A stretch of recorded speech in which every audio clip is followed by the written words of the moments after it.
Bonjour mesdames et messieurs, bonjour Benoît Potier. Bonjour. Alors après cet assez long intermède musical, on va démarrer ce premier grand débat avec un PDG d'une société du CAC 40 de l'Investir D en version physique. Il y a déjà eu au cours de la semaine dernière un Investir D en version digitale, mais là c'est le premier grand entretien en présentiel avec donc Monsieur Benoît Potier, PDG d'Air Liquide. Alors Air Liquide, c'est une société que tous les actionnaires individuels connaissent bien et apprécient. Il y a encore eu une augmentation assez forte du nombre d'actionnaires l'année dernière. On aura l'occasion sûrement d'en reparler. Puis une société aussi qui se trouve au cœur d'un sujet essentiel pour les prochaines années, qui est le sujet de la transition énergétique. Benoît Potier, je vous laisse la parole pour saluer les actionnaires présents. Bien écoutez, d'abord, bonjour à tous. Et c'est vrai que c'est une retrouvaille avec tous nos actionnaires, ceux qui sont physiquement présents ici et ceux qui sont présents par Internet. Ça faisait quand même un certain temps que l'on souhaitait réengager ce dialogue avec les actionnaires. Et vous savez, tout ce qui compte aussi pour nous, c'est cette proximité, l'écoute qu'on peut avoir sur les attentes des actionnaires. Et on doit le dire aussi aujourd'hui, le monde d'après va quand même être un peu différent du monde d'avant. Donc il est très important que dans ces phases de transition, on puisse être très au contact avec tous les actionnaires. C'est pour ça que cette journée est particulièrement importante pour nous. Alors justement, cette phase de transition, Air Liquide l'a bien, même très bien traversée. Je me souviens que l'année dernière, j'avais écrit que Air Liquide était une des rares sociétés qui, au premier semestre 2020, était parvenue à augmenter ses résultats dans un contexte pourtant extrêmement difficile. Donc, ça a été une preuve l'année dernière de cette résilience du groupe Air Liquide. Alors, sur quoi repose-t-elle ? En fait, ça revient à parler du modèle Air Liquide. Oui, alors c'est un modèle effectivement très industriel, très, je dirais, à l'intérieur de l'économie. Un petit mot sur l'année 2020. Donc l'année 2020 a été une année, vous l'avez dit, où nous avons en fait réussi à prouver la résilience du modèle. Alors ça veut dire quoi la résilience du modèle ? Ça veut dire on a des marchés, on a des clients qui ont continué à consommer. On s'est positionné en fait sur tous ces éléments de marché. Ce sont à la fois des secteurs, mais ce sont aussi des pays. Et avec la diversité du groupe, eh bien, on a réussi finalement à sortir la tête de l'eau. Et puis il y a eu le phénomène un peu exceptionnel de la contribution d'un groupe comme le nôtre au Covid, qui s'est illustré au cours de l'année dernière par deux initiatives un peu majeures. La première qui a eu beaucoup de retentissement en France, puisque ça a été la construction en un temps record, 45 jours, de 10 000 respirateurs, les plus simples possibles, mais adaptés au Covid, et nous y sommes arrivés, pas seuls d'ailleurs, en partenariat. Ça a été la première phase, et la deuxième phase qui malheureusement continue, c'est l'approvisionnement d'un certain nombre d'hôpitaux dans des pays en oxygène liquide, avec des opérations exceptionnelles de mobilisation de moyens en France, d'envoi de ces moyens au Moyen-Orient, d'utilisation des bateaux de la marine française pour faire l'expédition des produits vers l'Inde notamment, et le retour par avion de nos containers avec cette fois-ci l'armée de l'air indienne pour pouvoir les recharger au Qatar et repartir. Donc c'est vraiment des opérations exceptionnelles. On l'a fait pour l'Inde, on l'a fait aussi pour la Tunisie, pour le Maroc, pour le Chili, pour les Caraïbes et un certain nombre de régions du monde. Donc voilà un peu l'année 2020. Un business model extrêmement solide et puis des opérations exceptionnelles pour apporter la contribution d'Air Liquide au monde. On a parlé de 2020, on va parler de 2021 qui est presque terminé. En tout cas, on a déjà eu un aperçu important avec les publications récentes de l'activité à 9 mois. On constate une reprise économique forte, plus forte que prévu, sûrement aux États-Unis, dans le monde entier, mais en particulier aux États-Unis et en Europe. Donc comment se présente cette fin d'année pour Air Liquide et si on va un tout petit peu plus loin, les prochains mois? Ce qui est intéressant, je pense, c'est effectivement de regarder un peu les contrastes. Vous dites particulièrement aux États-Unis. En fait, les volumes sont revenus en Europe. Et ça, c'est plutôt une bonne nouvelle. C'est-à-dire qu'on a constaté, nous, au travers de tous les secteurs que l'on fournit, que l'Europe a bien tiré son épingle du jeu en matière de volume. L'Amérique avait été un petit peu en retard et qui est très légèrement en retard encore dans un ou deux secteurs et est effectivement en phase de récupération, mais avec un taux de croissance qui est encore un peu légèrement inférieur à l'Europe. Alors ce qui est intéressant aussi, c'est l'Asie-Pacifique, qui a été un peu le moteur de beaucoup de groupes depuis des années. L'Asie-Pacifique va très bien dans certains domaines, comme l'électronique, et on le comprend bien. Il y a même d'ailleurs une pénurie forte de semi-conducteurs, mais pour nous, les activités sont par exemple en croissance de 10% au troisième trimestre, mais après avoir été en croissance de 6% l'année dernière. Malgré les blocages qu'il y a pu y avoir dans certaines usines en Malaisie ou des choses comme ça. Oui, parce que ce n'est pas tout à fait les mêmes semi-conducteurs. En fait, on fait une grande assimilation dans les semi-conducteurs, mais il y a beaucoup de types différents. Donc voilà, contraste, Europe va bien en volume, l'Amérique est en train de revenir fortement, l'Asie continue à bien tourner, avec une Chine qui est un petit peu moins puissante et forte qu'elle ne l'était autrefois, et un Moyen-Orient et l'Afrique qui, pour nous, parce qu'on a fait des démarrages d'unités, est en croissance assez forte. Donc des perspectives qui restent très bonnes pour les prochains mois. Absolument, en volume. Après, il y a d'autres phénomènes, mais dont on pourra parler aussi, qui sont des phénomènes généraux. On a parlé du Covid. Il faut quand même parler un peu des chaînes d'approvisionnement qui sont quand même très tendues dans un certain nombre. Oui, du phénomène d'inflation. Est-ce que vous le Voilà, ressentez, qui se traduisent donc par de l'inflation, absolument. Des inflations qui sont en moyenne assez fortes, mais dans certains secteurs beaucoup plus fortes. Et puis, il y a le phénomène aussi de rapport au travail, qui est en train de se modifier et qui fait qu'aujourd'hui on constate une rotation en fait dans les salariés qui quittent soit le marché du travail, on l'a vu aux États-Unis, soit quittent leur entreprise pour en faire une autre. Donc on a un taux de rotation très bas à l'Air Liquide, mais qui est quand même plus élevé que d'habitude. Donc on cumule un petit peu beaucoup de phénomènes dans cette phase de reprise et nous sommes, nous, évidemment, bien armés pour faire face. Alors si on regarde maintenant l'avenir, si on va un petit peu plus loin, toutes les entreprises, mais en particulier Air Liquide, qui est une société de cycle long, hein, c'était un métier industriel, a misé sur la croissance externe avec l'acquisition d'Airgas pour son développement. Alors c'était il y a 5 ans déjà. Hein. Aujourd'hui, est-ce que votre stratégie de croissance, elle repose sur la croissance interne ? Est-ce qu'elle repose sur de nouvelles acquisitions, mais ce n'est pas toujours facile dans vos métiers? Ou est-ce que ça repose aussi sur la conquête de nouveaux marchés, ou sans doute un peu des trois? Absolument, donc vous avez donné la réponse dans la question. Mais la croissance organique est importante, parce que c'est elle qui donne vraiment la base, la solidité, les fondations, en fait, qui renforce les fondations d'une société. Donc on est très attaché à la croissance organique.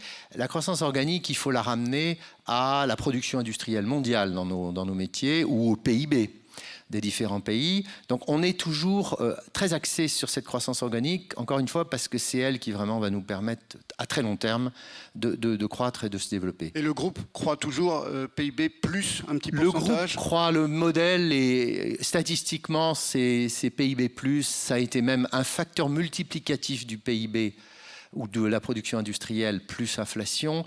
Bon, ce modèle est moins facile je dirais, à modéliser qu'il ne oui, l'était. Modéliser qu'il ne l'était avant, mais ça reste toujours production industrielle, un certain nombre, je dirais une fois et demie la production industrielle, plus un peu d'inflation. Ça, c'est l'organique. La croissance externe, elle apporte par vague un certain nombre de positions que nous n'avions pas. C'est exactement ce qui s'est passé avec Airgas aux États-Unis. Air Liquide était cantonné dans certaines régions et en acquérant Airgas, en fait, on a pris une position nationale dont on bénéficie largement aujourd'hui dans le domaine de l'industriel marchand, également dans le domaine de la santé. Donc ça fait partie, ça continuera à faire partie, mais souvent, on fait des petites acquisitions, ce qu'on appelle les bolt-on, celles qui viennent immédiatement enrichir le portefeuille du groupe, et les très grosses acquisitions sont beaucoup plus rares. Donc ça, c'est, je dirais, le complément de modèle par acquisition. Mais ce que je trouve très intéressant actuellement, c'est qu'on a des marchés, des nouveaux marchés qui peuvent s'ouvrir, on a des nouveaux secteurs qui n'existaient pas avant. On sert traditionnellement dans la grande industrie l'acier, la chimie, le raffinage. Mais aujourd'hui, il y a des industries de procédés. Prenons par exemple l'industrie cimentière qui doit réduire ses émissions de CO2. Eh bien, cette industrie va peut-être devenir cliente d'Air Liquide. Alors qu'elle ne l'était pas du tout? Alors qu'elle ne l'était pas du tout. Donc c'est assez intéressant de voir comment ces nouveaux marchés vont aussi jouer un rôle. Donc c'est les trois, mon capitaine. Et puis il y a d'autres nouveaux marchés dont on parle beaucoup. Ce sont ceux notamment de la transition énergétique. Vous avez annoncé en mars dernier des objectifs ambitieux en termes d'ESG. Est-ce qu'il est possible de concilier croissance économique et respect de l'environnement et de la société. Et puis après, on rentrera plus dans le détail des métiers directement de la transition énergétique. Réponse oui, bien sûr. Et je rappelle qu'en fait, en faisant l'analyse et donc en préparant cette fameuse présentation de nos objectifs de développement durable. C'était en début d'année, hein, c'était en mars. En mars dernier, donc il y a un peu plus de 6 mois. En fait, nous nous sommes axés sur trois points. Le premier, c'est reconnaître qu'il fallait réduire les émissions de CO2 le plus vite possible. Donc on s'est focalisé sur ces secteurs qui sont difficiles à traiter en matière de réduction, ce qu'on appelle les hard to abate sectors en anglais. Et on a très vite compris qu'en fait, il fallait tout de suite s'y mettre. Et là, on est en train aujourd'hui de signer un certain nombre de contrats. Et vous avez des exemples de ce que vous faites pour réduire les émissions? Alors, un exemple qui est absolument... Des exemples d'industrie? Tout à fait. Un exemple qui est intéressant, c'est celui qui est tout récent, il a une semaine, c'est le fait que Air Liquide a été, avec un de ses grands clients, qui est BASF, retenu par la Commission européenne, par le Fonds d'innovation de la Commission européenne, pour développer la capture du CO2 dans le port d'Anvers, qui est en fait une zone extrêmement dense industriellement, donc avec beaucoup de CO2, et qui permettra à Air Liquide et BASF, avec les technologies des deux groupes, de capturer une grande partie du CO2 de ce port, de le liquéfier, de l'amener sur des bateaux et ensuite de le séquestrer. Oui, parce qu'un des problèmes du CO2, c'est qu'on ne sait pas vraiment quoi en faire. On peut s'en servir pour les boissons gazeuses, voilà. Mais ce n'est pas suffisant comme débouché. Alors si effectivement c'était uniquement cette bouteille qu'il fallait remplir avec du CO2, ce serait quand même un tout petit peu léger. Donc le reste, on est... Alors le reste, il faut, pour faire très très simple, dans les 15 prochaines années, il faudra qu'on mette en œuvre des solutions de captage et de séquestration du CO2. Ça va faire des économies de CO2 à la planète assez considérables. Mais en même temps, il faut bâtir les technologies du monde d'après, c'est-à-dire 2035-2050, qui, elles, seront beaucoup plus à base de renouvelables. Donc voilà je dirais, en matière de transition énergétique, voilà ce qui est finalement relativement important. Ça, c'est le premier axe. Le deuxième axe, c'est CARE, dans notre programme ACT. CARE, c'est la santé, et là, on a beaucoup de choses à faire encore, compte tenu de ce qu'on a vu pendant le Covid. Et le T, c'est pour le trust en anglais, c'est-à-dire c'est la confiance. Et je rejoins votre question, c'est-à-dire qu'il faut savoir maintenant agir avec la confiance des parties prenantes, c'est-à-dire des salariés, des actionnaires bien évidemment, mais également de tous les fournisseurs et les clients. Et ça, c'est quelque chose que l'on a cherché à développer, qu'on va encore plus développer. Donc, ACT, ce sont les 3 lettres clés et sur lesquelles est fondé notre programme. Et en termes d'investissement, ça se traduit comment au niveau d'Air Liquide? Quels sont les investissements que vous faites concrètement dès 2021, 2022 et les années à venir sur l'axe de la transition énergétique? Dans les investissements, un petit chiffre de rappel, l'année dernière, on a C'est lourd les investissements chez Air Liquide. Vous êtes une Air Liquide fait un peu plus de 20 milliards d'euros de chiffre d'affaires et on investit chaque année à peu près 3,5 milliards actuellement. Donc c'est beaucoup. On est dans une phase d'investissement important. Alors quels sont les investissements? J'ai parlé de ce projet à Anvers. Il y en a un autre qui est très intéressant, qui est en France, et qui est le projet Normandie, qui est un projet dans lequel Air Liquide va reprendre une unité d'hydrogène de Total en Normandie, connecter cette unité au petit réseau qui existe déjà en Normandie, et surtout, et c'est ça qui est important, travailler avec Total et travailler avec les industriels de la zone pour là aussi collecter le CO2, le transporter jusque sur un bateau et ensuite le séquestrer. Mais ça, si c'est la phase 1, nous sommes déjà en train de préparer la phase 2 qui sera de construire des unités de production d'hydrogène à base de renouvelables dans cette région pour verdir, on peut dire, progressivement l'hydrogène. Et puis on pense au futur, c'est-à-dire qu'à partir de la région Normandie, on imagine de transporter cet hydrogène vert jusqu'à Paris, par la Seine, et de faire en fait de l'axe Seine un axe énergétique propre. Alors on pense évidemment aux Jeux Olympiques, on pense à tout, mais on pense en fait au futur. Donc voilà, un autre exemple concret avec des investissements importants pour le groupe Air Liquide. Et de quel ordre? Plusieurs centaines de millions. D'accord. Alors, vous avez évoqué l'hydrogène, c'est un des axes et on interroge toujours Air Liquide et vous particulièrement lors de l'Assemblée sur alors l'hydrogène comme élément pour faire marcher les voitures par exemple. Et puis si on va bien au-delà, Emmanuel Macron a présenté un plan France 2030 notamment axé pour faire de la France le leader mondial de l'hydrogène. Est-ce que vous pouvez revenir sur l'implication d'Air Liquide qui remonte à loin puisque vous avez été cofondateur du Conseil mondial de l'hydrogène, et sur ce que ça peut représenter pour le groupe à terme, et ce que ça peut représenter aussi pour la planète, puisque c'est un enjeu important de la transition et de la décarbonation dont vous venez de parler. Absolument. Donc, c'est évidemment un sujet qui passionne aujourd'hui un petit peu le monde entier. Et chaque fois que je vais quelque part dans une assemblée ou un panel, je m'amuse à compter un peu le nombre de fois où le mot hydrogène va être prononcé. Mais c'est devenu effectivement quelque chose, une sorte de rêve. Est-ce que c'est un rêve ? Non, pour moi, ça va devenir une réalité. L'hydrogène va trouver sa place. On estime à peu près que l'hydrogène peut prendre 20% de la demande d'énergie à l'horizon 2050. Il faut savoir qu'on consomme aujourd'hui 13 000 milliards de dollars de valeur d'énergie dans le monde chaque année. Donc vous voyez que 20%, ça fait 20% de 13 000, ça fait 2600 milliards de dollars de valeur qui sont consommés, qui pourraient être consommés sous forme d'hydrogène. Traduit en forme de marché, c'est le marché des gaz industriels fait 100 milliards d'euros, disons d'euros et dollars, pareil. Vu les ordres de grandeur, vous voyez que c'est colossal, c'est 26 fois le marché mondial des gaz industriels. Donc un potentiel fantastique.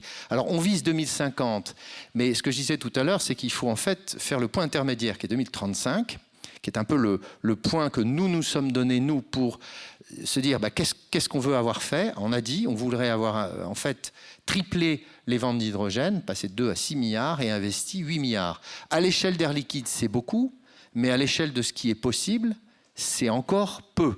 Donc un marché tout à fait fantastique, une réalité dans les 10 à 15 ans, une nécessité de faire plus tout de suite au travers du CO2, mais de construire en même temps à la fois les technologies, les marchés. Et dans les marchés, il n'y a pas que la voiture, il y a aussi tous les transports lourds, et je pense que l'hydrogène démarrera par là d'ailleurs. Et il y a aussi même un lien avec le stockage.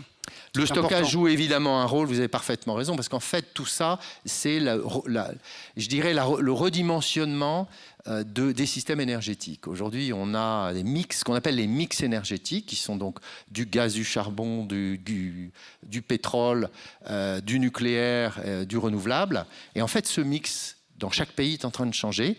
Et donc, ce qu'il faut arriver à faire, c'est intégrer l'hydrogène dans ce mix. Et l'hydrogène vert, parce que un des problèmes de l'hydrogène, c'est que pour l'instant, il n'est pas totalement produit à partir de l'électrolyse de l'eau. Ça va monter en puissance à quel rythme? Alors vous avez parlé de certaines initiatives déjà, mais... Oui, alors techniquement, aujourd'hui, on sait faire de l'hydrogène à partir d'hydrocarbures et capturer 95% du CO2.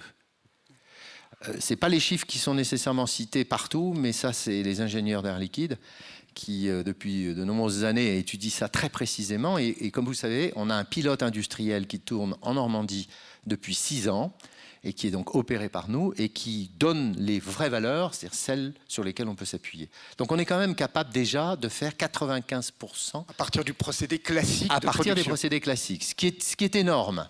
Et en même temps, on construit les fameux électrolyseurs. Alors on a un partenariat avec Siemens Energy. On avait aussi d'ailleurs une participation d'une société canadienne, Hydrogénix, qu'on a toujours, et qui nous permet d'avoir accès aux technologies pour faire l'hydrogène à partir d'électrolyse de l'eau.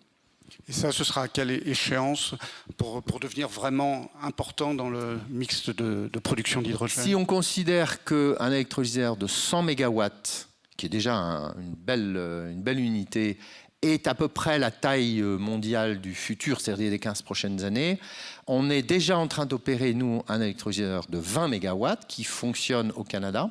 Donc on a un 5e en taille. Et le projet de Normandie que je citais est un projet qui impliquerait 2 unités de 100 MW, peut-être plus dans le futur, mais vous voyez qu'on n'est pas loin, on est à quelques années. Avant 2025, on aura pris les décisions et on aura commencé à construire, à mon sens, un électrolyseur de taille mondiale. Donc ça va aller très vite. D'ici 2030, on va avoir toutes ces technologies arriver sur le marché. Alors on a parlé à propos du Covid. Vous avez évoqué les efforts qu'a fait Air Liquide, notamment pour des respirateurs. Et ça a été l'occasion d'avoir des collaborations avec d'autres sociétés, hein, Schneider, Stellantis, et puis plus récemment, vous avez annoncé aussi dans le domaine de l'aéronautique des collaborations avec Airbus. Est-ce que c'est un modèle qui se développe? C'est quelque chose qui se faisait peut-être moins avant. Est-ce que la Covid a provoqué une prise de conscience dans ce domaine-là? Sur les technologies de santé, oui, c'est une évidence. Et il a fallu qu'on se mobilise, mais dans des proportions incroyables. Moi, j'ai un seul chiffre que je garde en tête, c'est que ce Covid nous a permis de faire soit 10 fois plus dans le même temps, soit la même chose, mais 10 fois plus vite. C'est ça à peu près l'échelle de ce qu'il faut garder en tête. Ce partenariat avec les 4 acteurs, y compris Air Liquide, pour les respirateurs, on l'a mis en place en une semaine, et jamais on n'aurait pu faire ce qu'on avait fait si on n'avait pas été en partenariat. Donc, ma conclusion, c'est qu'effectivement, dans les périodes actuelles, qui sont des périodes de grande transition vraiment majeure, le partenariat est une solution. On en a signé un certain nombre, vous les avez rappelés, que ce soit dans le domaine de l'aéronautique, des technologies, du stockage ou autres. Je pense qu'on en fera plus. Ce qui est sûr, c'est qu'un grand nombre des secteurs et des clients du groupe ou des non-clients du groupe aujourd'hui viennent nous voir pour finalement faire en sorte qu'on les aide à trouver les bonnes solutions pour la décarbonisation. Donc ces partenariats qui sont soit des groupements de plusieurs sociétés, soit des partenariats et des contrats classiques vont se développer dans les quelques années qui viennent. Et ça a pour conséquence d'accélérer l'innovation, y compris chez Air Liquide? Oui, parce que je pense qu'il y a des choses qu'on ne voit pas. Et quand on est en partenariat, par exemple BASF que je citais tout à l'heure, mais en fait on va prendre la technologie de capture de Air Liquide et une technologie de séchage du CO2 de BASF. Et ce sont ces deux technologies qu'on mettra en œuvre pour faire cette collecte du CO2 à Anvers. Donc oui. Donc ça fait gagner du temps. Oui. Donc ça fait gagner beaucoup de temps. Et de l'efficacité. Alors Air Liquide a une caractéristique, j'en ai parlé au début, c'est de prêter une attention particulière à ses actionnaires, et notamment à ses actionnaires individuels, avec une caractéristique unique qui est d'avoir un poids des actionnaires dans le capital qui n'existe dans aucune autre société en France. C'est 33% du capital qui est détenu par des actionnaires individuels. Donc vous êtes un peu la référence en la matière. Est-ce que vous pouvez faire un petit peu d'abord le point sur cette situation, avec notamment une forte augmentation du nombre d'actionnaires durant l'année 2020? Alors, ils étaient déjà nombreux, ils sont encore plus nombreux. Oui, et ça c'est une très très bonne nouvelle. En fait, on a augmenté d'à peu près 50 000 le nombre de nos actionnaires pour passer de 420 à 470 000. C'est une belle performance, mais ce qui est intéressant, c'est de voir que finalement cette période du Covid, de confinement, de réflexion, de repositionnement un petit peu sur les grands sujets de la planète, s'est aussi traduit par finalement un renforcement des actionnaires vers les sociétés. Donc ça, pour moi, c'est intéressant. C'est évidemment, l'actionnariat pour nous est dans notre ADN, et c'est un actionnariat à la fois institutionnel mais aussi individuel, et vous êtes nombreux ici et par Internet à en témoigner. Donc pour nous, c'est très, très important. On a aussi une deuxième action, c'est une action vers les jeunes. C'est-à-dire qu'on a voulu en fait profiter aussi de cette période pour essayer d'attirer des jeunes, et on a même été plus loin puisqu'on a essayé de regarder par des enquêtes quelle était la proportion des jeunes en France qui pourraient être intéressés par la bourse. Et là, on a plutôt des bonnes surprises. Donc cette période a plutôt été fructueuse en matière d'actionnariat. Et vous êtes parvenu justement à rajeunir votre actionnariat. Je crois que vous avez fait une campagne directement sur les réseaux sociaux pour attirer une catégorie d'actionnaires, plutôt les 30-40 ans. Est-ce que ça a porté ses fruits? Parce que c'est c'était en tout cas un des problèmes de l'actionnariat français, c'était que l'actionnariat avait tendance à vieillir un peu. Alors vous avez pris des initiatives aussi dans l'aspect transmission du capital. Est-ce que vous pouvez nous en dire plus sur ces deux points, rajeunissement et transmission? Les deux étant liés d'ailleurs. Alors, transmission, je crois que ce qui compte, c'est un peu la simplicité. C'est de voir que finalement, transmettre est un geste généreux. C'est une question un peu de fond, mais souvent les obstacles sont nombreux, et donc rendre la transmission simple, expliquer ce qu'il faut faire, pouvoir le faire en toute sérénité est un point important qui en fait favorise les transmissions. Donc c'est pas nouveau, mais on a cherché au fil du temps à faire en sorte que l'explication soit suffisamment claire pour que les gens s'y retrouvent et puissent organiser leur transmission. Et notamment donation aux grands-parents vers les petits-enfants. Exactement, voilà. Et c'est pas toujours simple puisqu'il y a des obstacles administratifs réglementaires. Mais on l'a fait et on continuera à le faire. Après, il y a une deuxième question qui est l'actionnariat jeune. Et là, on a fait un certain nombre d'enquêtes. On a aujourd'hui 38% des jeunes Français, donc c'est 25-40 ans, qui ne possédaient pas d'action aujourd'hui, qui envisagent de devenir actionnaires. Et ça, c'est une excellente nouvelle. Ça veut dire qu'en fait, le potentiel de l'actionnariat reste intact et que le Covid n'a pas du tout tué cette volonté. Bien au contraire, en fait, on constate que les jeunes sont assez intéressés. Alors, pour les attirer réellement en tant qu'actionnaires, il faut mettre en œuvre tous les outils. Et le service actionnaire d'Air Liquide a beaucoup travaillé, continuera à travailler. C'est moderniser les sites, mais c'est aussi rendre, en fait, l'acte d'aller en bourse efficace d'un point de vue économique, c'est-à-dire réduire les coûts. Et ça, nous l'avons fait avec le temps, mais c'est aussi donner accès extrêmement facilement par Internet aux outils pour pouvoir être actionnaire, vendre ses actions. Donc quand on a ça et qu'on peut s'appuyer sur ce type d'outils, eh bien on se rend compte que le marché est à notre portée et on a, nous, Air Liquide, l'intention effectivement de continuer à rajeunir notre actionnariat. Le service actionnaire, c'est une particularité chez vous. Hein. Absolument. Il y a combien de personnes déjà? Je crois que c'est inégalé par rapport à d'autres sociétés. Dans certaines sociétés, on a 2-3 personnes. Chez nous, c'est plutôt 25-30. Donc c'est beaucoup plus important. C'est une petite banque. C'est une petite banque. Alors même si, effectivement, nous avons un espace d'actionnaires physique au siège social, où les actionnaires sont chez eux, ils peuvent venir comme dans une banque. Le Covid nous a obligés à fermer temporairement cet espace, mais on y reviendra, c'est sûr. Merci. On va passer justement la parole aux actionnaires qui sont dans la salle. Et on va tout de suite prendre une question de madame. Non, mais c'est mieux avec le micro, parce que comme ça, tout le monde peut entendre votre question. Merci. Monsieur le Président, bonjour. Je suis à l'Air Liquide depuis des décennies, mais on se porte très bien à l'Air Liquide. Et puis, il y a surtout une chose, c'est que le standard des actionnaires, c'est parfait. Combien de fois j'ai donné l'exemple, prenez l'exemple sur l'Air Liquide. Ça doit être facile, ça doit être possible, alors faites comme l'Air Liquide. Voilà, moi je n'ai que des compliments et personnellement j'ai fait investir quelques personnes vraiment en 2020 qui avaient le temps de s'occuper, de lire, et ils sont maintenant nominatifs et tout le monde est content, voilà.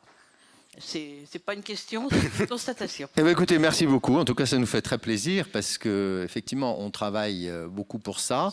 Et je vais immédiatement transférer cette information à Patrick, qui est avec nous aujourd'hui, qui est directeur du service actionnaire et qui vous remercie de ce commentaire. En tout cas, les équipes cherchent exactement à faire ce que vous dites, c'est-à-dire à rendre la communication avec la société plutôt facile, plutôt conviviale. On a parlé de l'espace actionnaire, mais tout ce qu'on a fait sur Internet est aussi là pour rendre votre vie plus facile. Et puis, évidemment, tout ça a un sous-jacent, c'est qu'il faut que la société reste performante et délivre la rentabilité et la régularité à laquelle sont très attachés tous nos actionnaires. Donc, merci, madame. On va prendre monsieur qui a le micro. Bonjour, monsieur Potier. Moi, je suis actionnaire depuis 30 ans. Et maintenant, je suis en train de mettre mes petits-enfants en piste. Et alors, premièrement, je voulais vous remercier parce que jusqu'ici, dans les dons d'usage, on considérait que l'action donnée ne valait rien. Et heureusement, vous avez changé. Et maintenant, l'action donnée en don d'usage est comptée à sa valeur. Donc ça, c'est très bien. Mais maintenant, je voudrais que Air Liquide nous aide parce que j'ai un PEA qui, au fil du temps, a gonflé, bien sûr. Et je m'interroge sur les stratégies de sortie. Faut-il que je mette ça dans mon testament en disant à mes enfants, attention, surtout gardez bien vos actions liquides, divisez-les en 3 puisque vous êtes 3, mais surtout les gardez-les bien. Mais comment ça se passe? Quels sont les droits à payer? Quelles sont les autres stratégies possibles? Est-ce qu'au contraire, il faut en temps voulu sortir et distribuer l'argent? Enfin, vous voyez, une étude sur les différents scénarios de sortie de PEA m'intéresserait beaucoup. Voilà. Eh bien, écoutez, merci de cette question. Patrick va la noter en tout état de cause et vous pourrez vous remettre en contact avec le service actionnaire. Il y a un côté technique, c'est-à-dire quels sont les coûts, enfin, comment optimise-t-on finalement la transmission, la sortie ou les dons.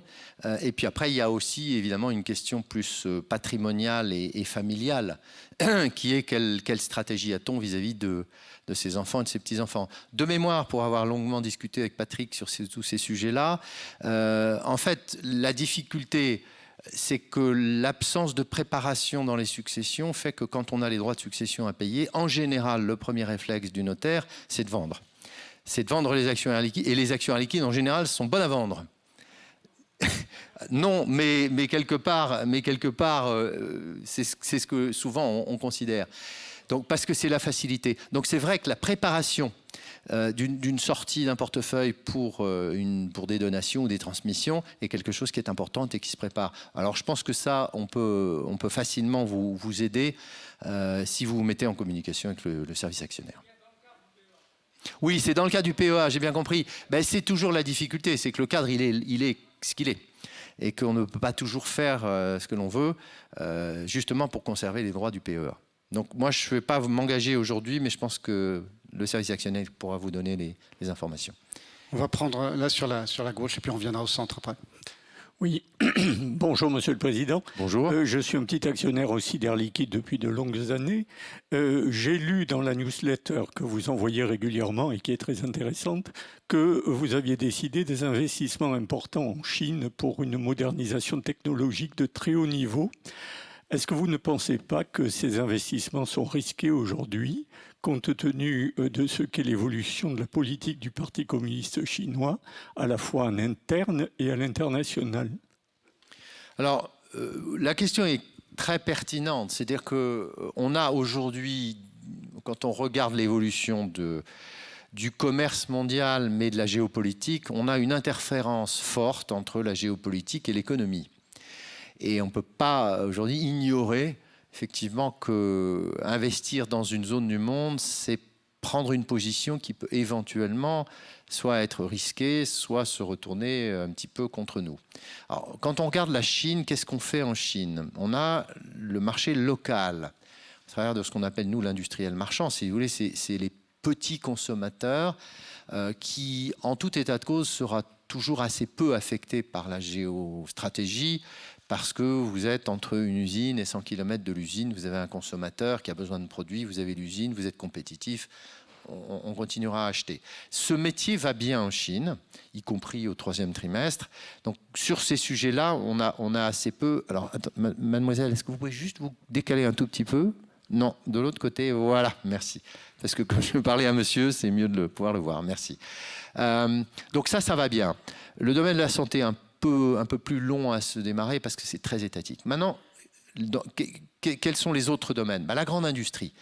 Et là, ça touche un petit peu ce que vous dites, c'est-à-dire qui sont nos clients? On a des clients chinois, on a des clients internationaux. On a moins aujourd'hui de risques et d'inquiétudes sur les clients internationaux. Parce qu'on les connaît bien, ils nous connaissent bien et on a des engagements réciproques. Les clients chinois, pour l'instant, ont été très fiables.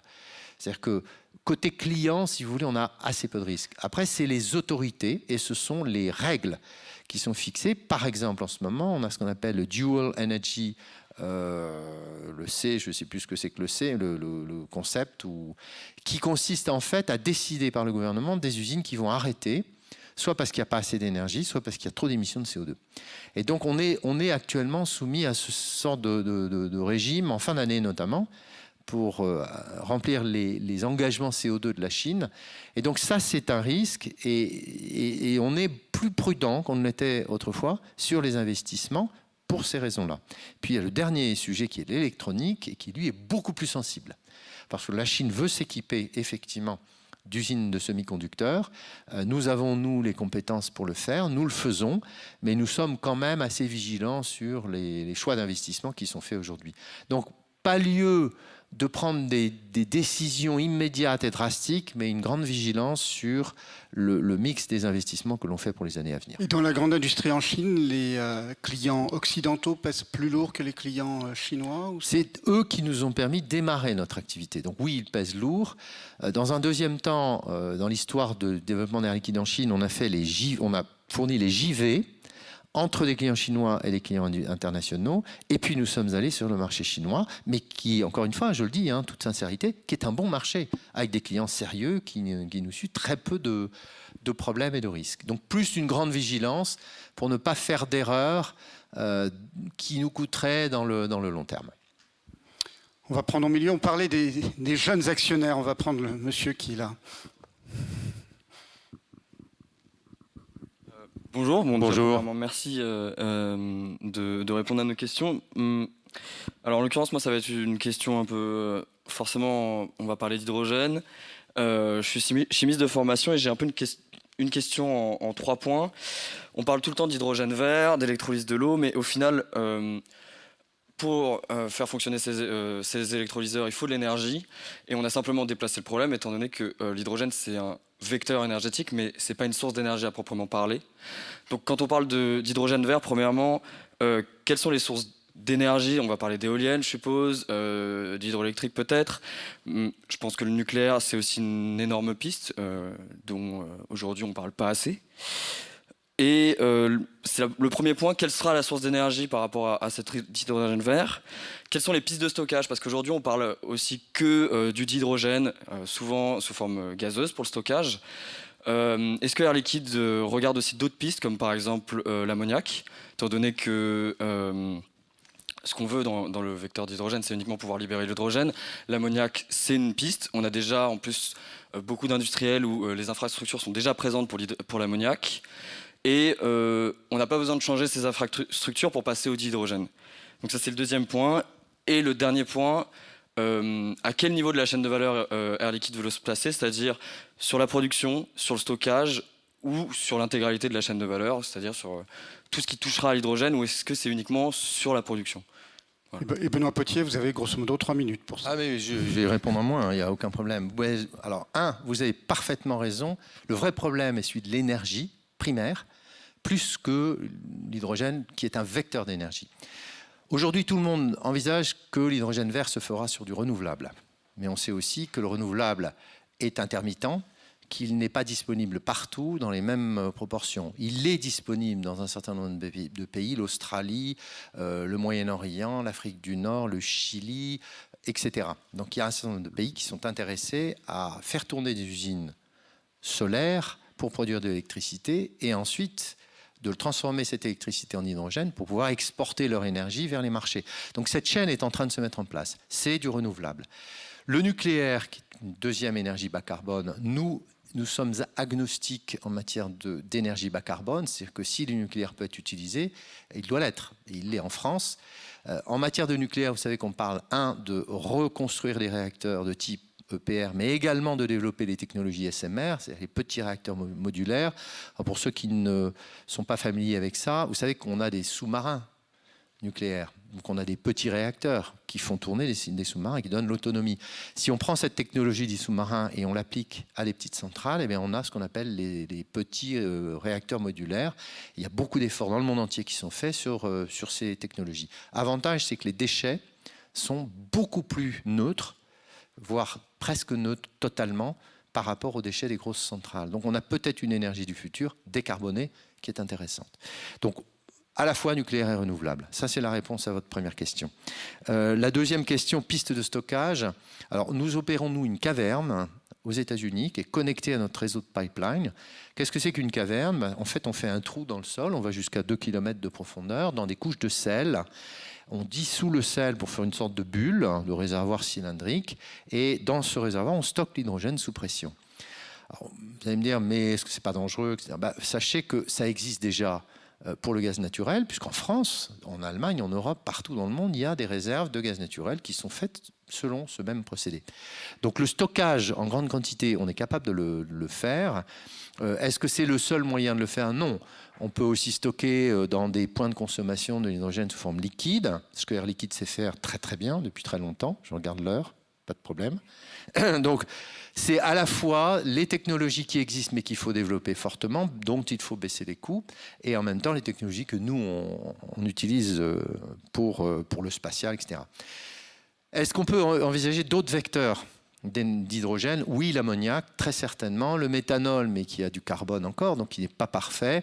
D'autres composés organiques qui peuvent aussi transporter l'hydrogène. Donc en fait, il faut considérer que l'hydrogène est un vecteur d'énergie, mais lui-même est transportable, pas seulement sous une forme pure, mais éventuellement associé à un autre produit. Donc oui, on regarde les chaînes ammoniac avec les grands pays exportateurs d'énergie aujourd'hui, au Moyen-Orient ou ailleurs. Donc c'est un point important. Et où est-ce qu'on veut se positionner? On se positionne évidemment sur la partie dans laquelle on a des compétences aujourd'hui, c'est-à-dire production, packaging, distribution. Et souvent dans nos métiers, on va jusqu'à accompagner les clients dans les matériels d'usage de nos produits. Donc un réservoir d'essence dans une voiture, un système de connexion de la station-service jusqu'au réservoir, la station-service elle-même qui doit comprimer l'hydrogène à 700 bars, le refroidir, le mettre dans le réservoir. Tout ça, ça nous intéresse, mais on est fortement impliqué sur l'amont de la chaîne et on envisage plutôt des partenariats dans tout ce qui est infrastructure de distribution. Pour faire très simple. Merci, on va être obligé de terminer là parce qu'il y a une autre réunion par la suite. Mais je vais vous donner la parole pour la conclusion. Benoît Potier. Voilà, donc vous voyez que les sujets ne manquent pas. On est, nous, en tout cas, très très actifs. On est même plus actifs presque qu'avant le Covid. On est ravis d'avoir pu renouer ce dialogue avec vous. J'espère bien que notre prochaine assemblée sera une assemblée présentielle comme d'habitude. Je dis j'espère, fortement. En tout cas, quelle que soit sa forme, n'hésitez pas, le lien n'est pas rompu et nous souhaitons finalement repartir un peu sur les bases nouvelles avec tous ces nouveaux marchés, avec nos actionnaires pour pouvoir développer le groupe comme on a réussi à le faire jusqu'à présent. Merci. Merci beaucoup Benoît Potier. Merci à vous pour votre présence et vos questions.